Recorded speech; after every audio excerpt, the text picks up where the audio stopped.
Today we have Tony DeLelio, most recently seen in Bob Fosse's Dancin' and the Gypsy Revival, talking all about dance history and choreography. I'm Haley Herman, and this is Broadway Lectures. I do this all We're the in time. this together. We're in this together.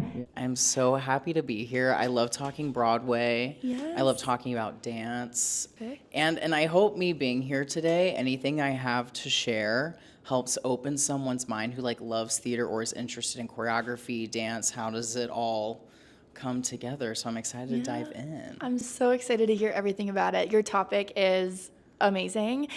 First off, tell me everything about you. Who are you? What do you do? What do you love? My name's Tony. I'm a Libra. Thank God. I moved to New York 14 years ago. My professional dancing life got cooking when I was 16. So I was doing the math the other day. I've been having this career, I guess I can call it that now, for 15 years, which is so nuts. Congratulations. Thank you. It's incredible. So I feel like a cat. I've done Cats the musical, but I have lived 9 lives and counting, and I've been lucky enough to dip my toes in so many different styles of dance and choreography. So I never spent a day in college because I started working right out of high school. So I got my education at the School of Hard Knocks, which is a old school way of saying the road and just working, you know. But when I got my first job out of high school, everyone in that company changed my life and made me the person I am today. But they were kind of hard on me about, well, how are you going to get your education? How are you going to get your training? And so it planted this seed that I have more to learn always. And that has never gone away. I'm always in dance class. Getting voice lessons, acting lessons from people in the company on the road was my education. And Wow. I've been out here for a long time. I love it. So tell me more about the shows you've done, kind of your career, maybe that first job. Yeah. That first job was Beauty and the Beast. Oh, awesome. I planned to take a semester off from school because me at 18, I could not pin down where I wanted. I knew what I wanted. I wanted to be on Broadway, but the how was still ebbing and flowing. So I moved here, was taking class, auditioning a lot. And 4 weeks after being here, I went to this open call for the Beauty and the Beast tour, and they were very clear that morning, someone will have a job at the end of the day, and if you can't jump on a plane on Tuesday, get out of here. So I was like, okay, fuck yeah, let's go. And I knew my training in high school gave me what I needed to get that job. And I joined as the carpet understudy LeFou, and I did that for a long time, and then I was able to take over for the role of LeFou, which is very vaudeville. The through line of that to Gypsy is very interesting. Beauty and the Beast, then I got my equity card touring with Matilda. Nice. Kind of as like an onstage swing internal cover. Then I did Kinky Boots on the road for 6 months and closed out the first national, which was eye-opening to step into the world of drag. I learned I loved makeup. I learned I loved transforming myself. I learned that kind of drag is not for me, which ended up serving me later in life. And then after that, I did This Ain't No Disco off Broadway, directed by Darko Tresnak and choreographed by Camille A. Brown, who will come up later in this story. Shout out. Yeah, and that was in 2018. Right after that, pretty quickly, I toured with Cats as Mungo Jerry, which was my first time putting on jazz shoes since high school. So it was 5-6 years post high school that I did Cats, and I had a crazy toe injury from my LeFou days. So putting those jazz shoes back on, I was like, oh my Jesus. And Jack Cole helped me. But I feel like just this speed through of the career, it's what did that show give me? Cats taught me to sing and dance at the same time. Because with Mungo Rump, you're out there for 5-6 minutes with you and your partner singing and dancing at the same time in the jazz shoes and dancing. Yeah, baby. Yep. Yeah, technique mixed with Andy Blankenbuehler style. Right. And crawling around on your hands and knees. And which any show I have ever done, if there's other cats in the company and someone in the show is like, oh, this is so hard, we'll just look at each other and silently be like, it's not cats. And then after that, the pandemic hit, and it was like classic. time to like work on my own projects. And then coming out of the pandemic, there were random like commercial TV gigs. That's when that started to pick up for me. It informed a lot when I eventually went back to theater post-pandemic, because I went into Hamilton for 6 months, so it was cool to do Andy's work again. Yeah. And then in that, I started the process of making my Broadway debut in Bob Fosse's Dancin', which every time I say it, I get choked up because it's so meaningful to me. And then Fosse entered my life, and that was my first Broadway show. We did a workshop. I think I did Hamilton after a workshop. We went out to the Old Globe in San Diego for a run of Dancin'.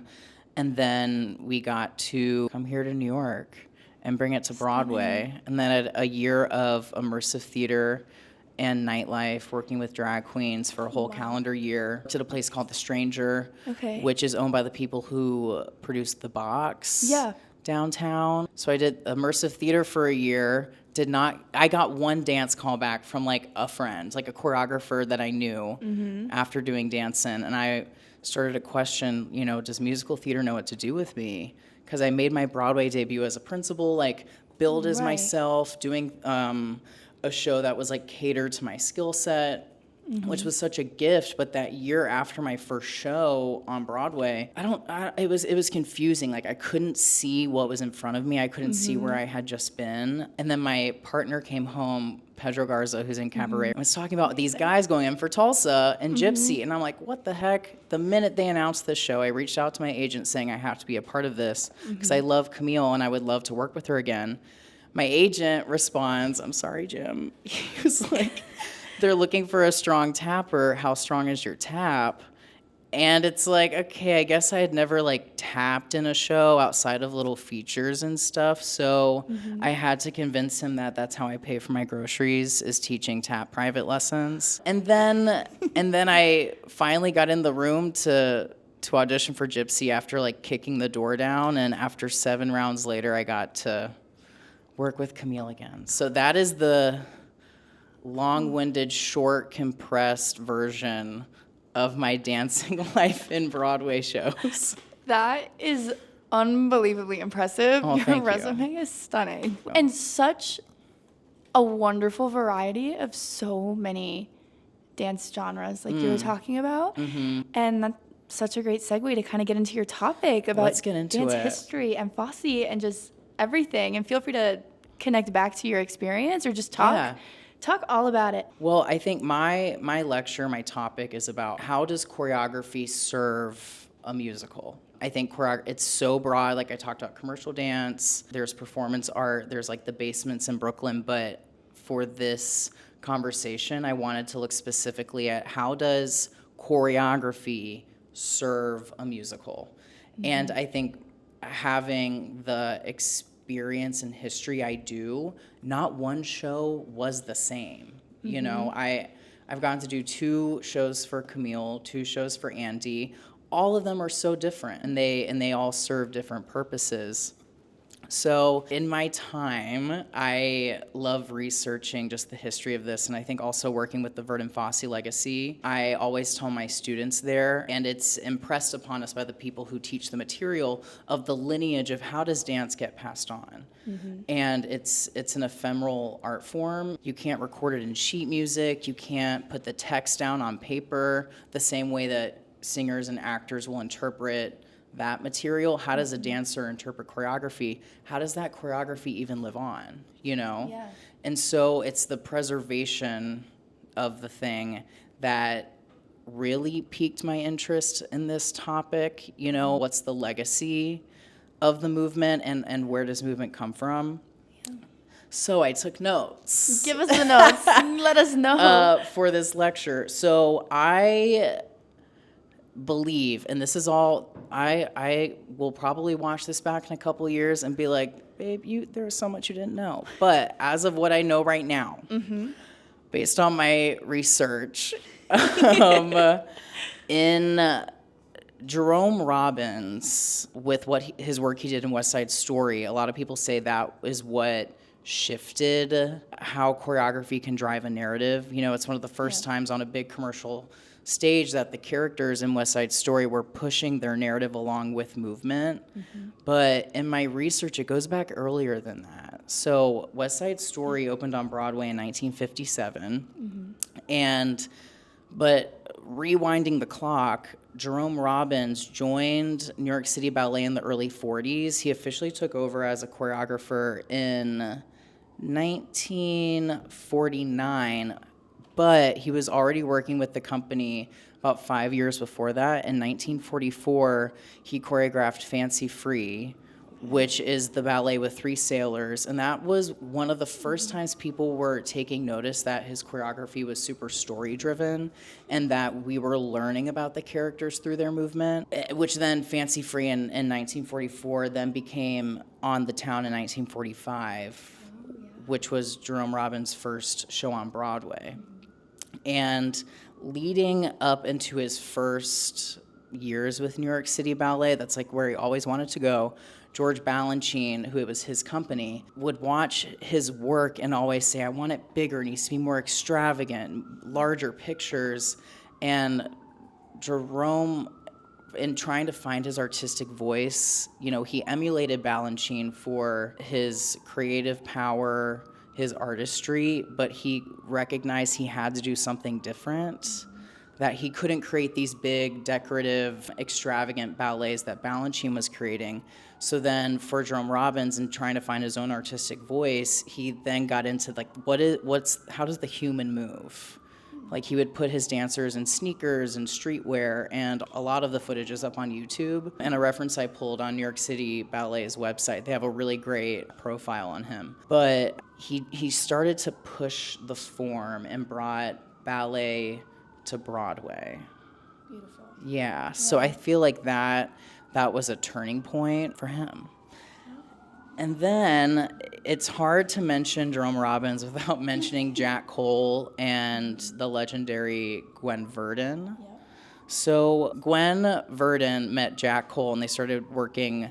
She says in interviews, she was like, we were doing nightclubs. And I think when we hear a club today, it's like unce with a DJ. Right.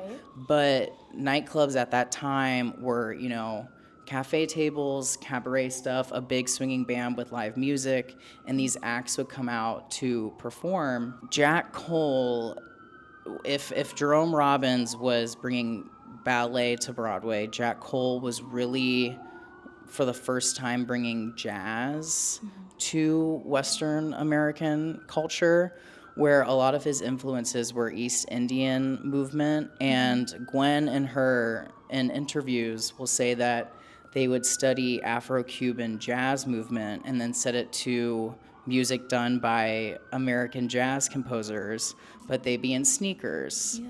And so they were taking movement from other corners of the world, learning from those sources, and then abstracting it and setting it to popular music at the time. And then I think that just started to shift the form. It's interesting to see where things started, and also it has to be said that these prominent choreographers of Broadway were, shocker, white men. Right. Yeah. Which, fast forwarding to today, makes Camille Brown's work on Gypsy so profound because Jerome Robbins choreographed the original production of Gypsy in 1959. Yeah. Wow.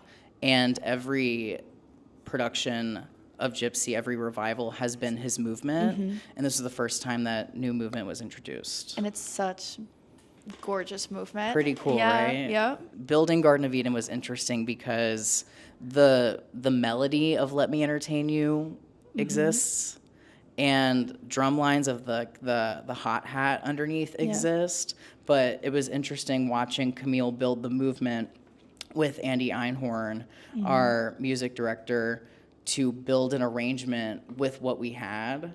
Wow. Pretty epic. Pretty cool. It's pretty epic, and it looks spectacular. Uh-huh. Yep. God, I missed that. Chills. Chills. So in mentioning, going back to Jerome Robbins, Jack Cole, Gwen Verdon, becoming a musical theater star, all of this was like being streamlined to the commercial Broadway stage, and which then opens up this next idea of, okay, choreography in a musical had been used kind of for decorative reasons. Gwen Verdon has this very interesting quote that she said on City University TV, 1991. I was difficult because I couldn't stand bad dancing. I just hated all that choreography. I called it at the time animated wallpaper, where it was about nothing as long as everything kept moving. Wow. She calls it like she sees it, you know? Yeah. And so I think that's where, like, she being part of the shift of how can, not dance steps, how can choreography let the audience in on how does this character walk through this world? What do they want? What's their deepest desires, fears? What gets them excited? Like, what can physical storytelling do? Because up until then, it was that classic vaudeville, MGM style presentation dance, you know, where the dancers were decoration, so the audience could look at the star in the middle. And that's when, or that's where Gwen meeting Bob Fosse, who they met on an MGM lot at Michael Kidd's party. They knew of each other, and then when she decided to do Damn Yankees, they were looking for a choreographer. Bob comes in, Bob's auditioning Gwen, Gwen's auditioning Bob. It's crazy. Right.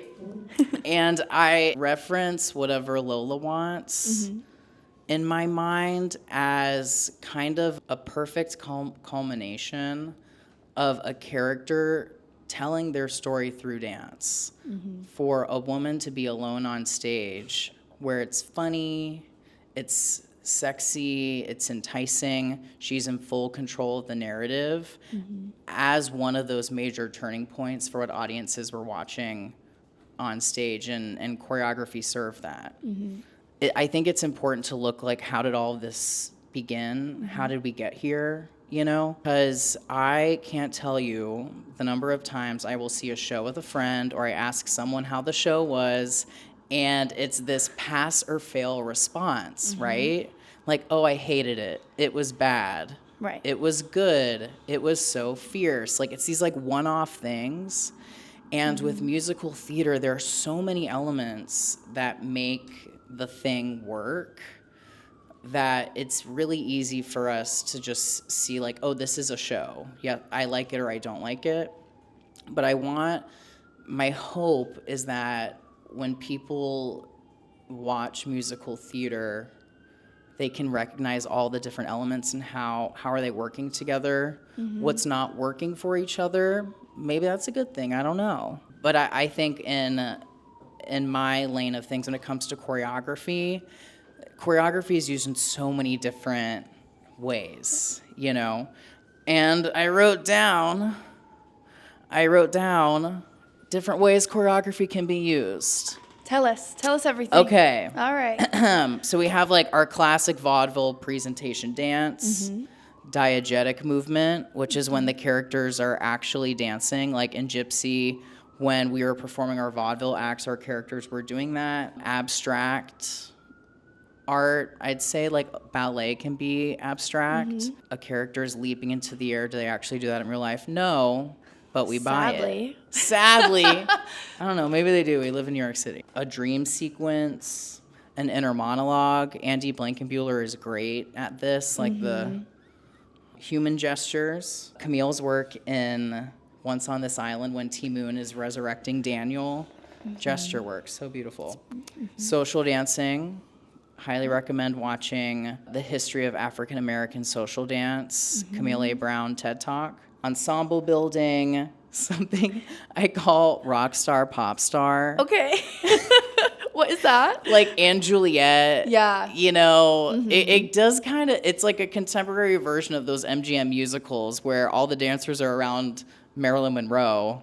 But hey, they live in musicals. There you go. Partnering, aerial work, never touch the stuff. Musical staging. Thinking like come from away. Yeah. You know, a choreographer touches that. Burlesque as an art form. Yep.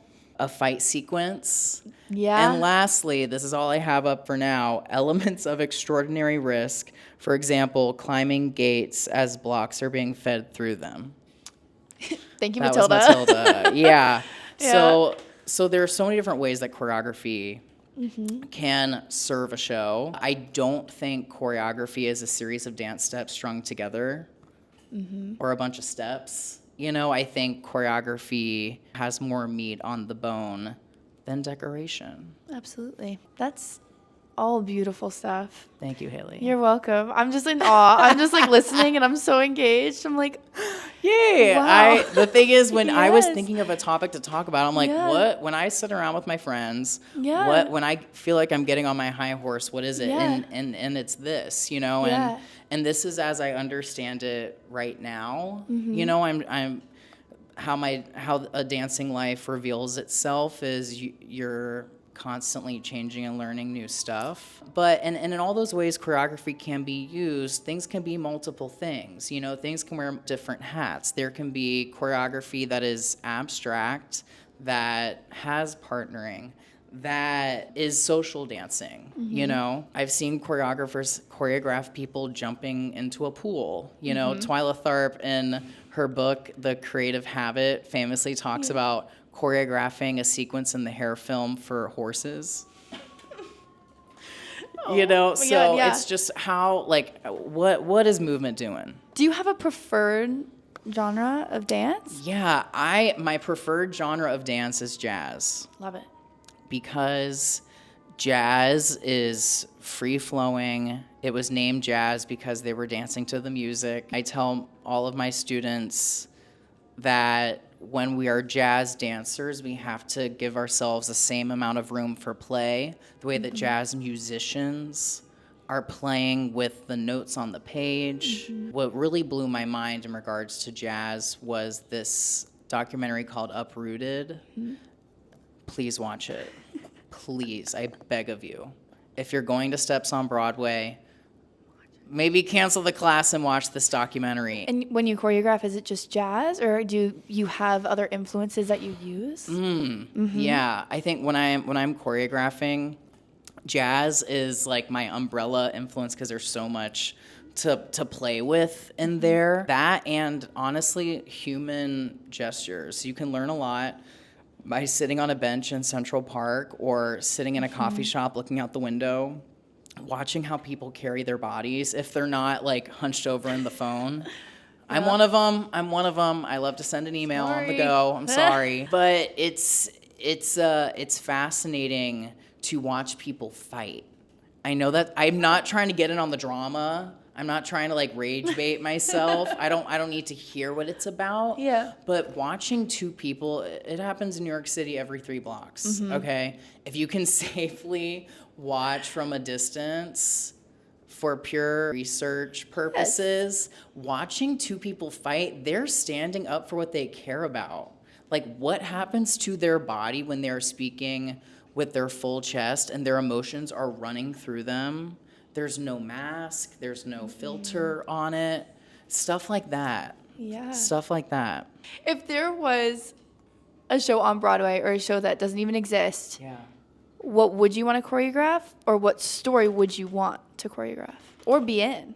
I would love to create something for the feminine body, for women, femmes, trans girls, dolls, because I think what planted that seed for me was growing up in a dance studio. It was always dance like a boy, which I understand the sentiment behind it. Like my teachers that told me that were not trying to harm me or minimize me. But I think just this narrative that I was fed of be hyper masculine, not just in the studio, but when you walk through this world. I'll be 32 next month. It was a different time for me growing up in high school. And hopefully I could gift some like empowerment in that way, not for the male gaze, but for like from a self-love and respect place. In regards to what material I would want to create on, I would love to reimagine something. You know, new work is really exciting, but I think my answer on this day is taking something that has existed before and reworking it. I don't know. It. Do you have a show in mind? Or secret? The music is so good, and I mentioned it earlier, and Josh Bergas did a stunning revival of On the Town that I saw 5 times, because every dancer in that cast is like a superhero to me, and I love what he did. The Leonard Bernstein music is so yummy. It's so and yummy. I would want the challenge. I would want the challenge. I was just going to say the ballet sequence is so cool. It's so cool. And I feel like if I were to touch it, I feel like it would be my responsibility to recognize like the gender norms in that show, because it's, you know, it's set World War II. Yeah. And so just the movement of like sailors and ladies, when I saw it, I loved it. But I don't have the answer right now, but how would that be different? Like what would shift in that, you know? Especially this time of life versus when it was created versus even the revival of it too. Yes, and you can push the needle in really subversive ways. You know, I feel like some of the most exciting change happens that way, where the butts are in the seats, they're watching something happen and don't even realize it. You know, it's Gwen Verdon doing whatever Lola wants. You know, the poster outside was Damn Yankees and a bunch of baseball boys, and they thought that's what they were getting. Honey, they weren't. Surprise! There was more. Well, in our final few moments of this interview, any final thoughts, anything that you're like, oh, I need to say this, any promotions, anything? Yeah. I want to say, go see your friend shows. Go if your friends are doing please, Broadway is wonderful, but the amount of these like grassroots dance companies doing pop-up performances in Brooklyn, if you can get on a train, plane, go to Jersey, see your people do your thing, wherever you live. Please watch The History of African American Social Dancing, TED Talk, Camille A. Brown, Uprooted Jazz Doc. I'm always doing gigs, Haley. Clearly it sounds like it. So I'm not sure when this comes out, but I do burlesque performance art that on my social channels I'm always promoting. I'm starting this new pop-up dance class series where it's $10 just to make dance class a little more accessible. It helps cover the space. And I just want people to move and groove. And right now with my classes, it's no cameras, please. Because there's a whole art of dancing on cam. And I'd be happy to teach that class. But I don't know, I'm just trying to keep a safe educational space, because I think, and this is also what I will finish with, fall down. Dance classes for falling down. You can fall down on stage. What's exciting for me, is how you get back up. Quick story, Maddie Love, Cheetah Rivera Award winner, known her since we were 17. Oh my goodness. And one night in dancing during the clarinet section where we all do those like crazy Sinead turns into the flat back. Right. She turn, whoa, wipes out, goes to fall. I wouldn't really call it a wipe out, goes to fall. But to catch herself, she kept dancing by doing a full back bend, used her abdominal to snap her and all that blonde hair up. And the audience was like, yeah.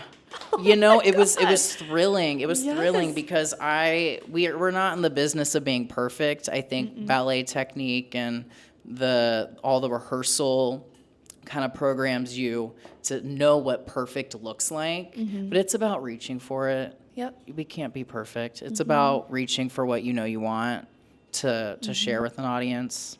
And 9 times out of 10, the audience doesn't even know that you Hell messed no. up. At all. Hell no. It's like with singing, if you like stutter on a word or if you're doing a scene, that's human. Yeah.